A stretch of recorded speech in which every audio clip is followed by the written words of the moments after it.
Hello, good afternoon दोस्तों। आज हम बात करेंगे एक ऐसे सिंह की जो कभी किंग नहीं था, लेकिन वो शायद अब वो किंग बनने जा रहा है।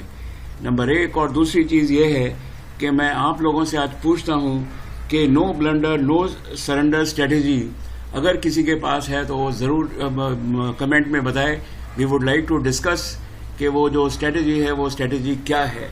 तो फ्रेंड्स, आज हम जिस कंपनी की बात करने जा रहे हैं, जो कि हकीकत में तो शेर था लेकिन कभी शेरों जैसी उसने बात नहीं करी, वो कंपनी है फ्रेंड्स ITC।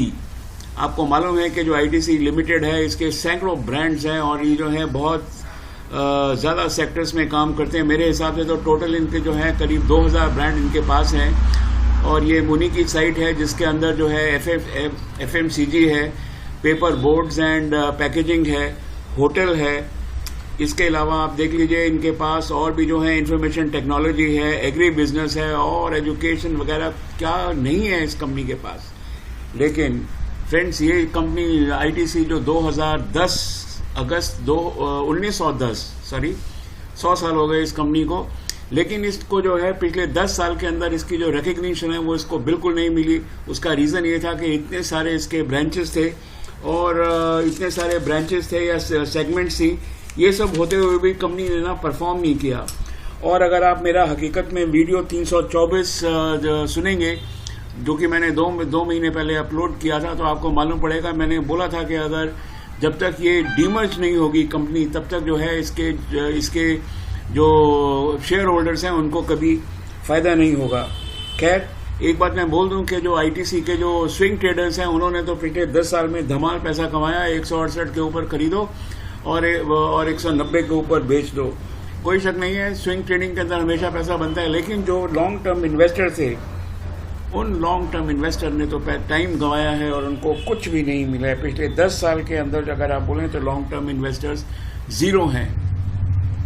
तो बस अब सब कुछ बदलने लगा है और ऐसा मार्केट के अंदर न्यूज़ है, जो कि कंपनी ने तो हालांकि कंफर्म नहीं करी है। न्यूज़ है कि ITC जो है अपने 3 बिजनेस जो है ना उनको अलग अलग करने जा रही है। ये जो 3 बिजनेस जो अलग अलग करने जा रही है वो है इनका एग्री बिजनेस, दूसरा है इनका पेपर बोर्ड्स और होटल बिजनेस। तो इसका मतलब ये है कि जो टोटल जो ITC है, इसके 4 टुकड़े हो सकते हैं। लेकिन अभी तक कंपनी ने ना कंफर्म नहीं किया है। कंपनी ने जो है वो यही एक्सचेंजेस को बताया है कि हमारा इसके ऊपर अभी कोई बातचीत नहीं है। लेकिन ये एक कंपनी की स्टैंडर्ड रिप्लाई है। फ्रेंड्स, ऐसा लगता है कि ये जो ITC है, अगर ये अगले 1 महीने में, 15 दिन में, 1 महीने में या 2 महीने के अंदर अगर ये कंपनी जो है 3 या 4 सेगमेंट्स में डिवाइड हो जाती है, तो इसकी जो वैल्यू अनलॉकिंग है ना वो बहुत बहुत ज़बरदस्त होने वाली है। जो ब्रोकिंग हाउसेज हैं वो तो इसका कुछ भी टारगेट दे रहे हैं, समझ में नहीं आता कि इतना क्या वैल्यू इसके अंदर अनलॉक हो जाएगा। बहरहाल वैल्यू कैसे अनलॉक होगा ज़रा उसको भी देख लेंगे। और अब देख लेते हैं कि इसके जो फाइनेंशियल जो स्ट्रक्चर थी ITC की वो क्या है। तो कि इनके जो फाइनेंशियल रेशोज़ हैं फ्रेंड्स, उसको देख लेते हैं। कि आप ये देखिए, जो मैं आपको जो फिगर्स अभी बता रहा हूँ ना, ये फिगर्स यहाँ कंपनी की फिगर हैं 2016 से मार्च 2016 फाइनेंशियल ईयर से लेके मार्च 20 तक। अगर आप इसका जो EPS देखें, डाइल्यूटिव EPS देने की तो ज़रूरत नहीं है, कैश EPS लेना पड़ेगा। तो EPS जो देखें तो पिछले अर्निंग पर शेयर पिछले 5 साल के अंदर ये बेसिकली बढ़ाई नहीं है, 3.52 से 3.59 है। इसकी बुक वैल्यू देखें तो हर हालत ये बुक वैल्यू जो है बहुत ज़्यादा ख़राब है। ठीक है, ऐसा नहीं है कि इस कंपनी ने बहुत ज़्यादा डिविडेंड भी दे दिया हो। लेकिन मैं एक बात जो हमेशा मुझे हैरान करती थी, हमेशा जो बड़े बड़े जो TV के अंदर जो एंकर जो लोग ब्रोकर्स आते थे वो बड़े बड़े टारगेट से इसके देके चले जाते थे, लेकिन इनके जो फाइनेंशियल्स हैं वो ये सब चीज़ें बोलते ही नहीं थे कभी। आप ये देख लीजिए, पिछले 5 साल के अंदर जो इनका जो नेट प्रॉफिट पर शेयर है वो वहीं का वहीं खड़ा हुआ है। 12.23 से 12.31, there is hardly any change. अब जो है जब से न्यूज़ आई है कि ये जो ITC है इसका डीमर्ज होगा, तो इसका सबसे बड़ा जो इसका जो फ़ायदा क्या होगा जो शेयर होल्डर्स हैं, वो ये है कि हर जो शेयर जो लिस्ट होगा, पहली बात तो उन लोगों को वो शेयर्स मिल जाएंगे, नंबर 1। और नंबर दूसरी चीज़ ये है कि जो वैल्यू है ना वो एकदम ज़बरदस्त अनलॉक हो जाएगी।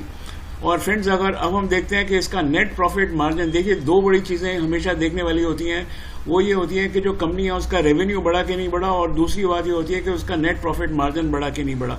तो पिछले 5 साल में नेट प्रॉफिट मार्जिन जो है वो 26 या 27 से बढ़कर 5 बेसिस पॉइंट बढ़ा है, जो कि 33 हुआ है। 26 और से 27 से 33 हुआ है, जो कि आप समझ लीजिए 6% प्रॉफिट बढ़ा है पिछले 5 साल के अंदर। और जहां तक रेवेन्यू का सवाल है, तो रेवेन्यू का सवाल तो इसके अंदर ये देख लेते हैं रेवेन्यू कितना है। ईपीएस तो बढ़ा नहीं, बुक वैल्यू भी नहीं बढ़ी, इसका रेवेन्यू भी देख लेते हैं, आगे आ जाएगा कितना है। नेट प्रॉफिट मार्जिन भी नहीं बढ़ा इसका। लेकिन एक चीज जरूर थी कि ये प्रोफेशनली मैनेज्ड कंपनी है, इसका जो डेट टू इक्विटी रेशो है, वो डेट टू इक्विटी रेशो जो था ना वो 0 था, यानी कि कंपनी जो है ये बेसिकली डेट फ्री है, ठीक है। और इसके जो रेवेन्यूज के अंदर लास्ट क्वार्टर के अंदर तो एक्चुअली डीग्रोथ आई थी। बहरहाल कुछ भी है फ्रेंड्स, लेकिन सवाल ये है कि जो और जो प्राइस टू बुक वैल्यू है, देखिए कितना पुअरली, एक्चुअली मैं बोलता हूँ ये अंडर वैल्यूड स्टॉक था। जितनी इसकी कीमत होनी चाहिए थी वो स्टॉक जो है उसको कीमत मिल ही नहीं रही है। फ्रेंड्स मेरा खुद का अपना ऐसा मानना है कि जैसे ही इसकी वैल्यू अनलॉक होगी वैसे ही आपको मालूम पड़ेगा जो स्टॉक है ना वो यहाँ से इसको डबल होने के अंदर टाइम नहीं लगेगा। मैं रिपोर्ट्स पढ़ रहा था, रिपोर्ट्स बोलती हैं कि 300 रुपये से लेकर 450 रुपये तक के टारगेट्स दे रहे हैं लोग, लेकिन मुझे समझ में आता नहीं है कि 300 से 450 कैसे हो सकता है, ये देखने की बात है। लेकिन एक बात तो फ्रेंड्स वो है, वो बहुत ज़रूर है, और वो बात ये है कि जब वैल्यू अनलॉकिंग होगी तो फिर इसके अंदर जो है अगले 5 साल 10 साल के अंदर जो है ये एक मल्टी बैगर शेयर साबित होगा, ऐसा मेरा खुद का मानना है, ठीक है। अब जरा देख लेते हैं कि जो आईटीसी है इसका जो चार्ट्स हैं, चार्ट क्या बोल रहे हैं इसके आईटीसी के, वो भी देख लेते हैं। ये जरा यहाँ पर वर्किंग हो रही है, just we will wait for some time. और ये मैं आईटीसी लगा देता हूँ यहाँ पर, आईटीसी।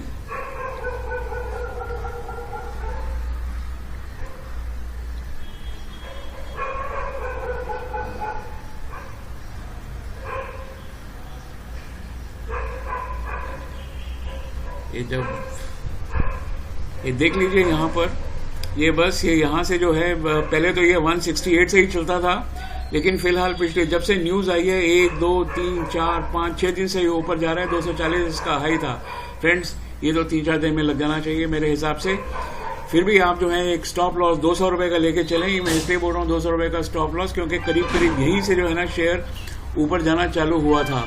तो मुझे ऐसा लगता है कि अगर ये स्टॉक अगर आप 200 रुपये का स्टॉप लॉस रखेंगे तो आप जो है you will be very safe.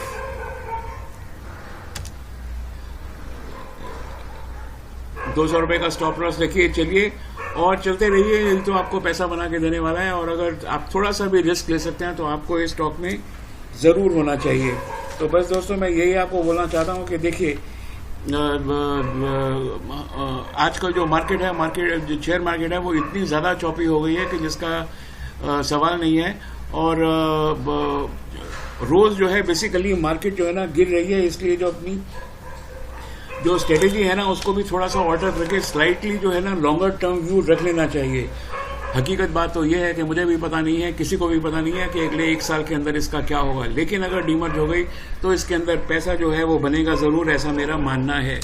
तो बस फ्रेंड्स मैं आपको यही बोलना चाहता हूँ कि इसके अंदर रहिए, पैसा कमाइए, थोड़ा सा लॉन्ग टर्म व्यू रखिए। मार्केट अभी चौपी है तो इसलिए थोड़ा लॉन्ग टर्म व्यू लेना ही ठीक रहेगा। Thank you very much and have a nice day.